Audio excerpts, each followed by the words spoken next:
E aí, gente, tudo bem? Estou aqui com o Dr. Rogério Parra, ele é especialista em doença inflamatória intestinal. Tudo bom, doutor? Olá, boa tarde, prazer estar aqui.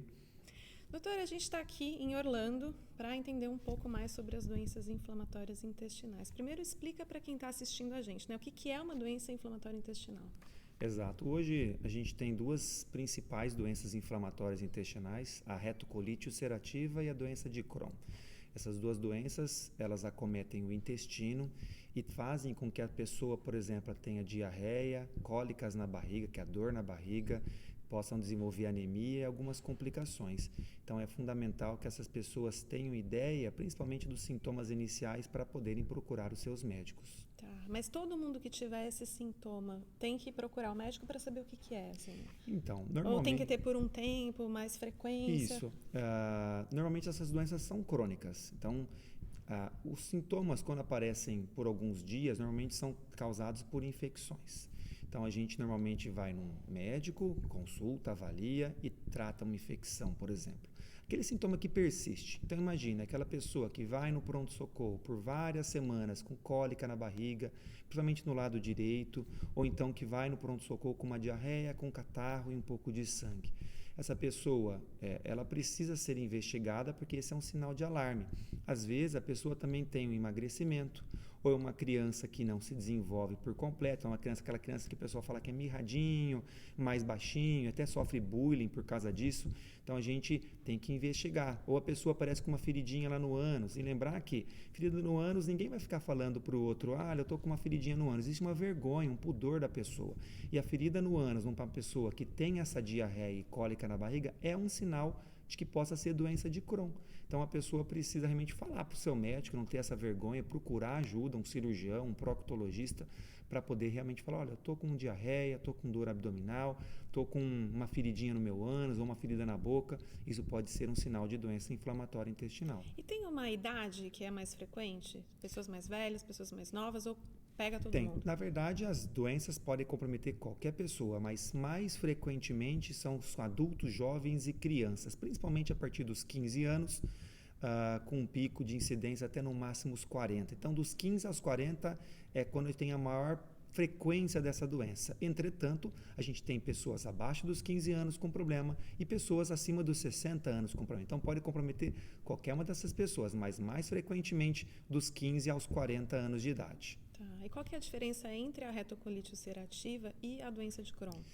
Essencialmente, a retocolite ulcerativa ela pega apenas o intestino grosso, certo? Então, o cólon e o reto. E por isso, o seu principal sintoma é uma diarreia com catarro e sangue.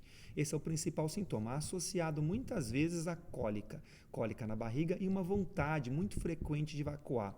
Pessoas mais idosas, a gente tem que descartar câncer, que é um sintoma bastante parecido, mas em pessoas jovens, a diarreia com muco e sangue que não seja de causa infecciosa, normalmente é a retocolite ulcerativa. Já a doença de Crohn, ela é um pouquinho diferente, porque ela pode pegar qualquer pedacinho do intestino, desde a boca até a região do ânus.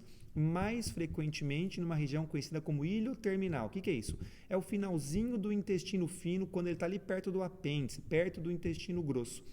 Esse lugar ele inflama e, consequentemente, a pessoa tem cólica, que pode ser acompanhada de diarreia e emagrecimento. Tá. Tem pessoas que têm mais propensão a ter essas doenças? Por exemplo, tem uma causa genética? Ou se você tem alguém na sua família que tem essas doenças, tem mais risco? Essa pergunta é importantíssima. Se você tem um familiar que tenha colite ou Crohn, e você tem esse sintoma, você precisa ser investigado. A gente sabe que existe sim um aumento da frequência em pessoas que têm algum familiar comprometido, especialmente os familiares de primeiro grau.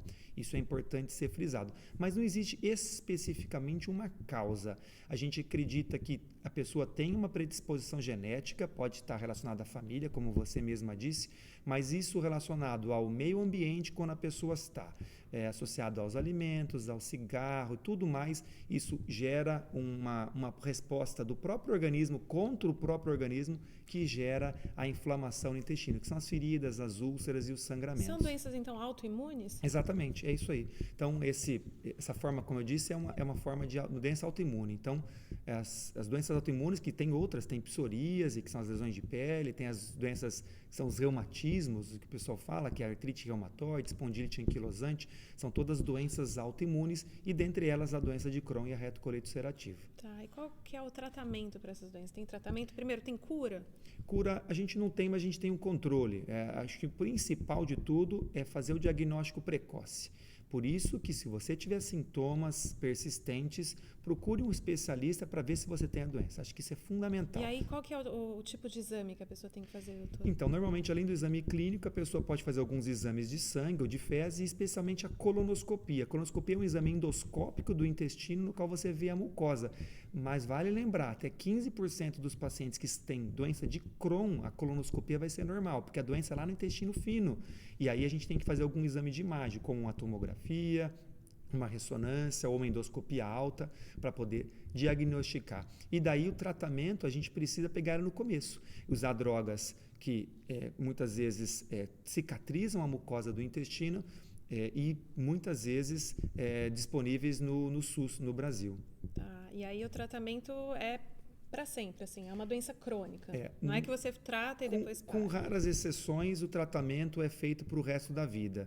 A gente vai manter o tratamento porque é uma doença que, como você mesmo diz, não tem cura, mas tem controle. Se a gente parar o tratamento, a pessoa vai voltar a ter os sintomas em uma grande parcela das vezes. Então, é fundamental que a pessoa tenha aderência ao tratamento. Se começou a usar, por exemplo, mesalazina para tratar colite, tem que manter essa mesalazina por muito tempo. Se usou um biológico, a mesma coisa. Então, é importante a pessoa ter aderência e entenda o problema. A gente sabe que muitas dessas pessoas às vezes têm receio de tomar um remédio que pode baixar o sistema imune, ficam com medo dos efeitos colaterais, mas os efeitos do não tratamento são muito piores. Então, é isso que a pessoa precisa entender. Usar o remédio certo, seguro, para que tenha menos risco de complicações do tratamento e da doença. Doutor Rogério, muito obrigada. Eu que agradeço. Obrigada, até mais, gente.